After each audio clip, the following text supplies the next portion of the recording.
Some of you may be familiar with the NMRA gauge, the standards gauge, and some of you may not. If you are new to model railroading, you might not know what it is for.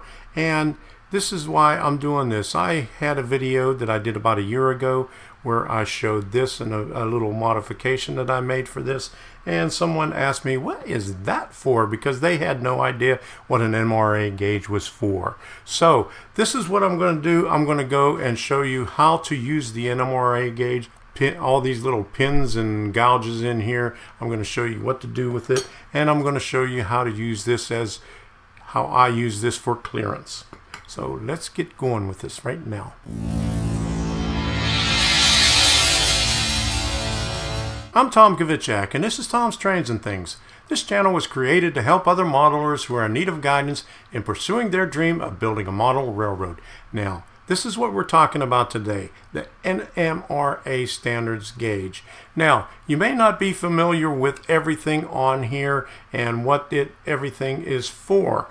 I made this little gizmo about a year ago so I wouldn't lose my NMRA gauge. The reason I have two is because I lost this one, so I went out and bought another one. And as soon as I found the other one, I found this one. So what I did was I put this little gizmo on the back of it, so it's kind of hard to lose. But this also has another function. You could lay this down on your layout on the track and check your clearances for your tunnel portals and clearances for your scenery on the side or anything else, your loading docks and everything, and I'll bring up a couple of pictures on that in a few seconds here. Here I have the tool setting on the track so I could check the clearance on both sides for the scenery. I have it resting inside the tunnel portal to check the clearance on there, and again on the scenery on the brick wall or the stone wall on the side. Now on this one here I may have to trim the bushes a bit, and this is a scratch-built tunnel portal that I made, and you can see it's off to one side here. Whenever you purchase an NMRA Standards Gauge, this is what it's going to look like. It's going to be in a little envelope like this. This one's white. I had the older one, this one here, that I bought maybe 20 years ago. It was in a brown envelope. But what you get with it is a little instruction sheet. Now, I know that the NMRA, whenever you get an instruction sheet, it is very confusing. Now, it says a lot of stuff on here, and it refers you to other publications right here that you're going to have to look at.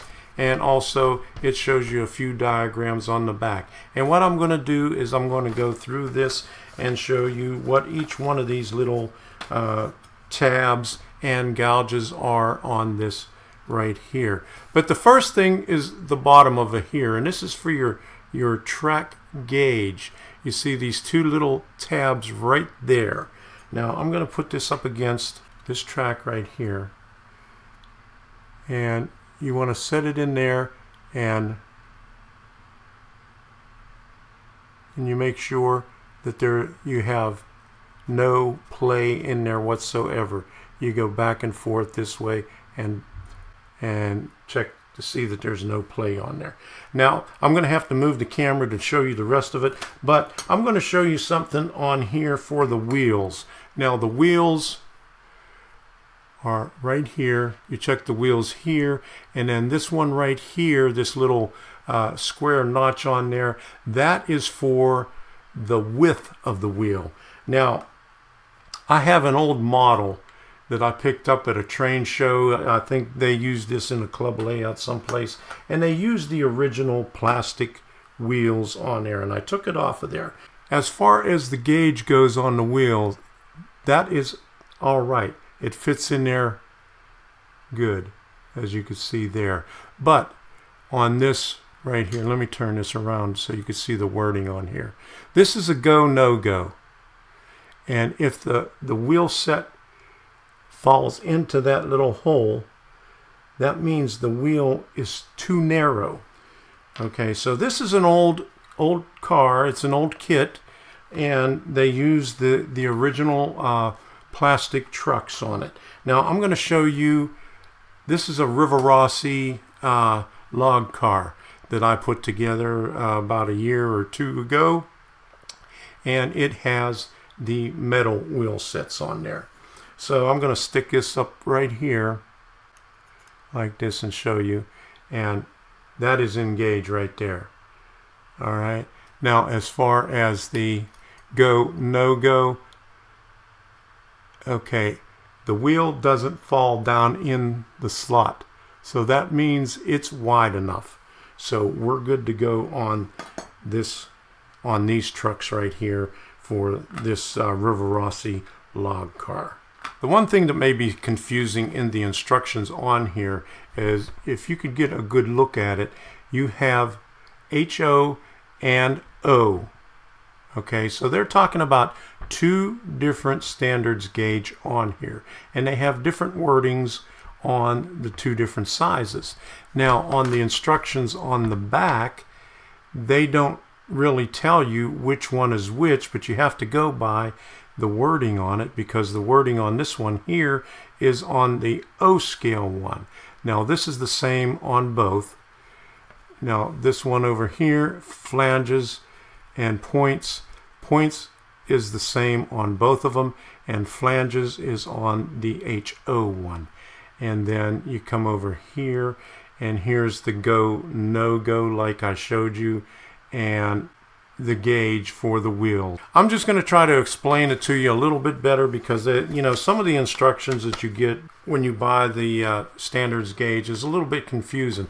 And also what I talked about on here, the other references, the standard S3.2, S4.2, and S7, is these dimensions on the side. See, they give you all the lettering on here, but they don't give you any explanation on the instruction sheet. You have to go to online and download the PDFs, and I'll bring them up on the computer and I'll show them to you on screen. Here's the chart from the PDF file from the NMRA webpage, and I'll put a link to it in the description below so you could access it. We're going to do the track, okay, and that's these two pins on the bottom right here, and we'll just stick this on up against the inside rail and make sure we're good to go. Now if it falls in, that means your gauge is too wide. If it sits up on top or goes past it, that means your gauge is too narrow. So we're good to go on this one right here. Now flange ways is on the very top right here. Now we'll check the flange ways right here. Come over here, set them inside, and just run along the frog and your guide, and you're good to go with these. Alright, now there's another one on here, this one right here, and this is to see the distance between your guide rail and your stock rail, to make sure that it is not too far apart. Now on my other NMRA gauge, this one right here, that one is sitting right on the top in between. So, and what you want to do is set it right there in between the two rail, the guide rail and the stock rail. And if it falls down inside, that means your gap in there is too large, and this is pretty good right here. And we'll do it on this side here too.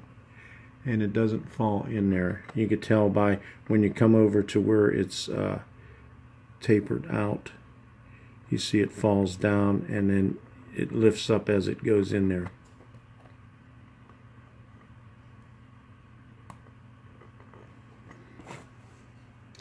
Okay, points. Points is over here.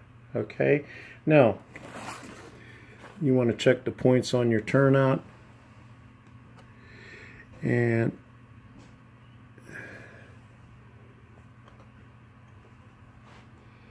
bring it down here, and as long as you're good to go right there, you come along here and you could check right there and go the other way also. As long as you have a good gap in here, see the way they show it on there are these little pins that come down. If you have enough space in there, like right here between your stock grill and your point, you're good electrically and mechanically. You're spaced far enough away. So we're good to go on that right there. You could also check your track gauge right here and bring it up both ways to make sure you're good to go all the way up. The standards gauge that I have right here is only one tool for checking clearances on your turnouts and clearances on your track. Now, there are many more tools available, and I have a few here that I'm going to do another video on. I don't have all the tools. I'll show you the tools that I have that I use for checking clearances and radiuses on my model railroad. Go check tomstrainsandthings.com. I have a lot of stuff on my webpage. A lot more is going up on my webpage in the future, so check that out there. I have a lot of valuable links on there. And so take care, and we'll see you.